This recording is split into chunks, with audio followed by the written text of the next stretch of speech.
محمد وبارک وسلم وصلی علیہ۔ الہی خیر دور فتنہ آخر زمان آیا، الہی خیر دور فتنہ آخر زمان آیا، رہے ایمان نبی سالم کے وقت انتہا آیا۔ برادران اہل سنت والجماعت، ایک وہ زمانہ تھا کہ فتنے اس انداز میں ہوتے تھے کہ قرآن کو نہیں ماننا، قرآن کا انکار کرنا ہے، نبی پاک کی سنت کو نہیں ماننا، اس کا انکار کرنا ہے۔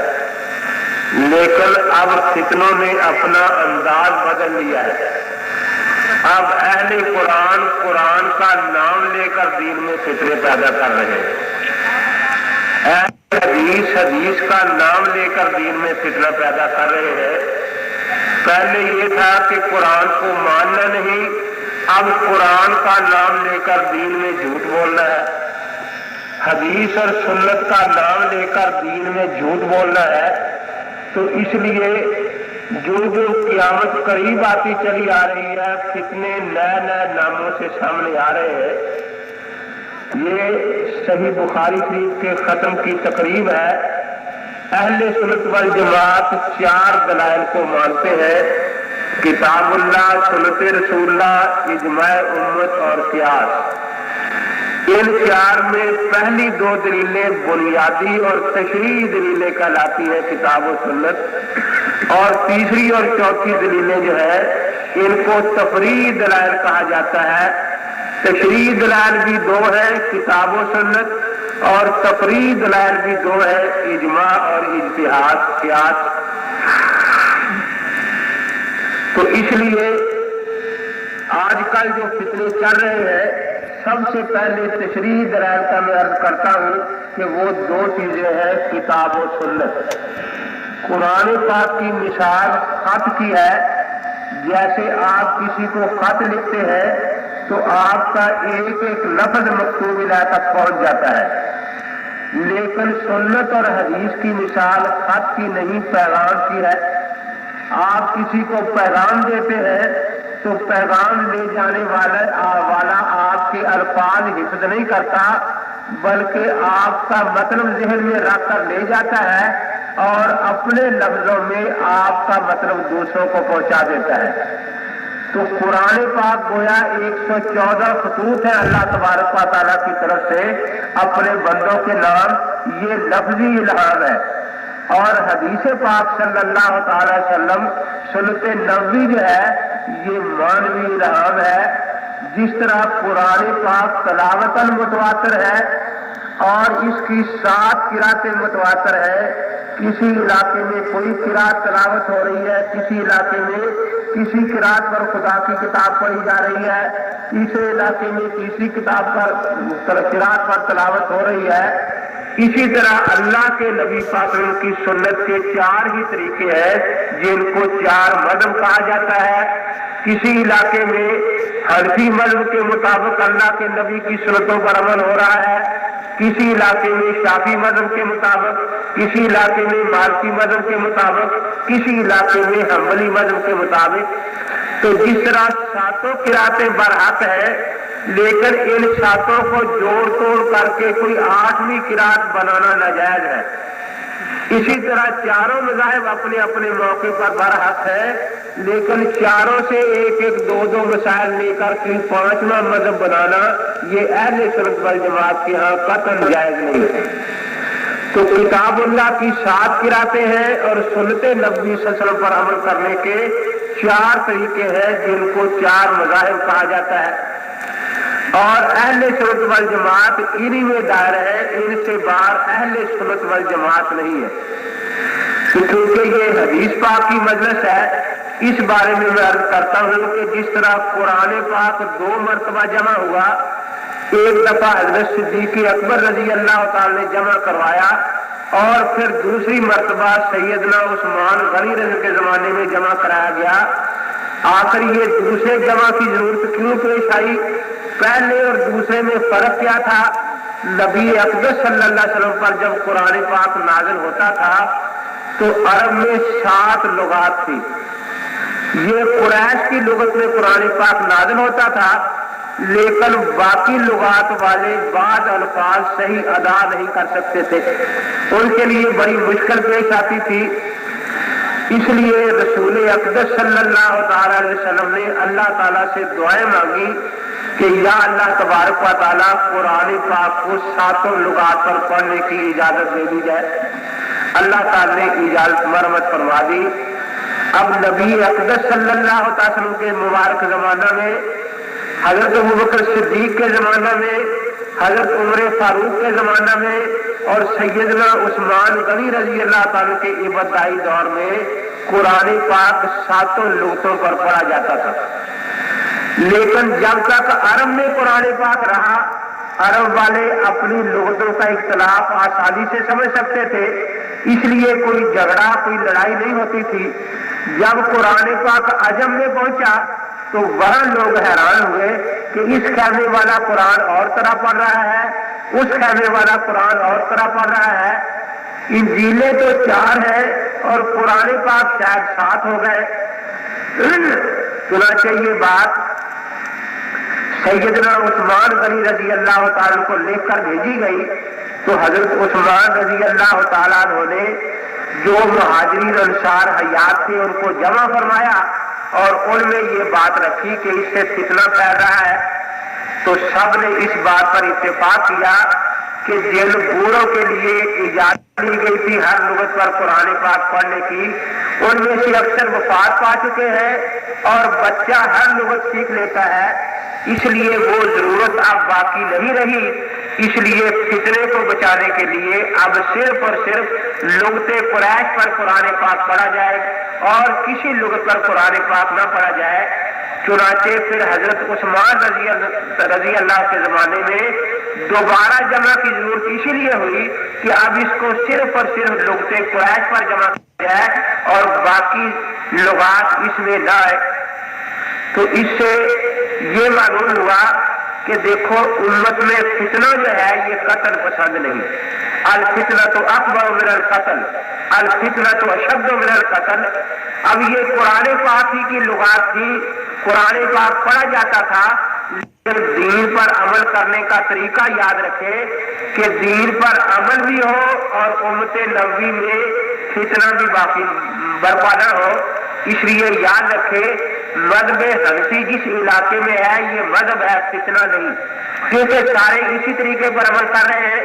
مذہب شافعی جس ملک میں ہے وہ مذہب ہے، فتنہ نہیں. مذہب مالکی جس مذہب میں ہے وہ مذہب ہے، فتنہ نہیں. مذہب حنبلی جس مذہب میں ہے وہ مذہب ہے، فتنہ نہیں. لیکن غیر مقلدیت مذہب نہیں، یہ ایک فتنہ ہے. اور فتنہ تو قرآن کے نام پر اٹھایا جائے یا سنت کے نام پر اٹھایا جائے، بہرحال وہ فتنہ ہی ہوتا ہے. اور ہمیں تاکید کی گئی ہے کہ فتنے سے بچنا ہے اور فتنے کو دبانا ہے. تو جس طرح یہاں ایک بات اور سمجھ لیں، پہلے 7 لغات میں قرآن پڑھا جاتا تھا، پھر فتنے سے امت کو بچانے کے لیے ایک ہی لغت باقی رہی. اسی طرح خیر القرون میں تقلید غیر شخصی بھی جائز تھی، کسی امام کا مسئلہ لے لیا دوسرے کا لے لیا. تو جس طرح لغات کے بارے میں یہ فیصلہ ہوا، جب خیر القرون ختم ہوا تو لوگوں نے بیٹھ کر مجتہدین نے پھر یہ فیصلہ کیا کہ اب 4 مذہب مکمل طور پر مرتب ہو چکے ہیں، کسی نئے مجتہد کی ہمیں ضرورت نہیں. اور نبی اقدس صلی اللہ علیہ وسلم نے ارشاد فرمایا تھا کہ خیر قرون میں خیر غالب رہے گی، اس کے بعد جھوٹ اور شر پھیلنا شروع ہو جائے گا. اگر اب بھی اجتہاد کی اجازت دی جائے تو سب سے بڑا مسئلہ یہی ہوگا کہ جو آدمی اجتہاد کا دعویٰ کرے گا اس کے بارے میں یہی بڑا پیدا ہو جائے گا کہ صحیح مجتہد ہے یا غلط ہے. اور پھر وہ ہر آدمی اجتہاد کے نام پر امت میں نئے نئے فتنے ڈالے گا. اس لیے اس بات پر اتفاق ہو گیا کہ اب کسی نئے اجتہاد کی ضرورت باقی نہیں رہی. یہی جو 4 مذاہب ہیں ان میں سے کسی ایک مذہب کی تقلید کرنے سے نبی اقدس کی سنت پر مکمل عمل ہو جائے گا. اس لیے نئے اجتہاد کا دروازہ بند کر دیا گیا. تو جس طرح صحابہ کرام کے زمانے میں 7 لغات میں سے ایک لغت پر اجماع ہو گیا تاکہ امت فتنے میں نہ پڑے، اسی طریقے سے خیر قرون کے بعد اس بات پر اہل سنت والجماعت کا اجماع ہو گیا کہ اب اللہ کے نبی پاک کی سنت کی تابع داری کے 4 ہی طریقے ہیں، حنفی، شافعی، مالکی، حنبلی۔ اس سے باہر نکلنا اللہ کے نبی کی سنت سے باہر نکل جانا ہے۔ اس بات کو بعض لوگوں نے ایسا غلط انداز میں بیان کیا کہ وہ کہہ دیتے ہیں کہ جی تقلید جو ہے 4تھی صدی میں شروع ہوئی ہے، پہلے 3 صدیوں میں تقلید نہیں تھی، اور یہ وسوسہ عوام میں جلدی اثر کر جاتا ہے کہ جب پہلے 3 صدیوں میں تقلید نہیں تھی تو یہ تو تھی 4تھی صدی کی، اس لیے لوگ تقلید کو برا سمجھنا شروع کر دیتے ہیں۔ حالانکہ یہ ایسا ہی بڑا جھوٹ ہے جیسے کوئی یہ کہہ دے کہ لغت قریش پر قرآن پڑھنا حضرت عثمان کے زمانے میں شروع ہوا تھا۔ یاد رکھیں لغت قریش پر تو پہلے دن سے قرآن پڑھا جا رہا ہے، لیکن لغت قریش کے علاوہ دوسری لغتوں پر بھی قرآن پاک پڑھا جاتا تھا۔ اب امت کو فتنے سے بچانے کے لیے صرف ایک لغت پر قرآن پاک کی تلاوت باقی رکھی گئی اور 6 لغتوں پر قرآن پاک کی تلاوت سے روک دیا گیا۔ اسی طرح تکلیف تو سے آ رہی تھی۔ حضرت محدثین مولانا خیر محمد صاحب رحمۃ اللہ علیہ خیر التنقید میں فرماتے ہیں کہ صلی اللہ علیہ وسلم کے مبارک زمانہ میں مسئلہ معلوم کرنے کے 3 طریقے ہوتے تھے۔ ذات اقدس صلی اللہ تعالی علیہ وسلم، جو لوگ حضرت کی خدمت میں حاضر ہوتے تھے، انہیں کوئی نیا مسئلہ پیش آ گیا ہے تو براہ راست نبی اقدس صلی اللہ تعالی علیہ وسلم سے مسئلہ پوچھ لیتے تھے، اور جو آپ سے دور ہوتے تھے اگر وہ صحابی مجتہد ہوتا تو خود اجتہاد کرتا، جیسے آپ کی زندگی میں ہی حضرت معاذ رضی اللہ تعالیٰ عنہ یمن میں اجتہاد فرمایا کرتے تھے آپ کی اجازت سے، اور اگر وہ خود اجتہاد نہ کر سکتے تو اپنے علاقے کے مجتہد کی تقلید کر لیتے۔ تو 3 طریقے تھے مسئلہ معلوم کرنے کے، ذات اقدس صلی اللہ تعالی علیہ وسلم، اجتہاد اور تقلید۔ جب حضرت کا وصال ہو گیا تو یہ طریقہ ختم ہو گیا، اب اس کے بعد 2 ہی طریقے رہے۔ اگر قوت اجتہادی موجود ہے تو وہ اپنی اجتہادی بصیرت کی روشنی میں کتاب و سنت پر عمل کرتے تھے، اور جن لوگوں میں قوت اجتہادی نہیں تھی وہ مجتہدین کی رہنمائی میں کتاب و سنت پر عمل کرتے تھے، اور خیر قرون میں یہ دونوں طریقے جاری رہے، اجتہاد اور تقلید۔ جب خیر قرون ختم ہو گیا اب یہ فتنے کا دور شروع ہوا، اور نئے اجتہاد کی اجازت دینے میں امت میں نت نئے فتنے اٹھنے کا دروازہ کھولنے کا خطرہ تھا، اس لیے اجماع ہو گیا کہ اب اجتہاد نہیں ہوگا، اب صرف اور صرف تقلید قیامت تک چلے گی۔ تو یہ تقلید آج شروع نہیں ہوئی بلکہ پہلے دن سے اسلام میں تقلید آ رہی ہے۔ اس لیے شاہ ولی اللہ محدث دہلوی رحمۃ اللہ تعالی علیہ عبدالجید میں، علامہ حامدی احکام میں، صاحب توضیح تنویر میں، اور امام غزالی المستصفیٰ میں فرماتے ہیں کہ تقلید اسلام میں پہلے دن سے تواتر کے ساتھ چلی آ رہی ہے، اور اس پر دلیل یہ دیتے ہیں کہ ایک دن بھی اسلام میں ایسا نہیں گزرا کہ فتویٰ لینے یا فتویٰ دینے پر پابندی لگائی گئی ہو، اور کبھی مفتی کو اس بات کا پابند نہیں کیا گیا کہ وہ ہر مسئلہ عوام کو بادلیل بتائے۔ چنانچہ صحابہ کرام کے ہزاروں فتاوا مصنف ابن ابی شیبہ، مصنف عبد الرزاق وغیرہ میں موجود ہے، ان میں انہوں نے نفس مسئلہ بیان کیا ہے، کوئی آیت یا حدیث بطور دلیل بیان نہیں کی۔ وہ بلا ذکر دلیل فتویٰ دیتے تھے اور عوام بلا مطالبہ دلیل ان کے فتوے پر عمل کرتے تھے، اور اسی کا نام تقلید ہے۔ اور یہ متواتر تھا، کسی نے صحابہ کے دور میں، تابعین کے دور میں، تبع تابعین کے دور میں اس کا کبھی بھی انکار نہیں کیا۔ تو اس لیے یہ کہنا کہ تقلید 4تھی صدی کی بدعت ہے، یہ بات غلط ہے۔ تو میں عرض یہ کر رہا تھا کہ پہلے زمانے میں صحابہ اور تابعین کے زمانے میں طریقہ یہ رہا کہ جمع احادیث میں صرف اپنے علاقے کو مد نظر رکھا جاتا تھا، اپنے علاقے کی حدیثیں جمع کی جاتی تھی، جیسے موطا امام مالک میں مدینہ منورہ حجاز کی حدیثیں جمع کی گئی۔ چنانچہ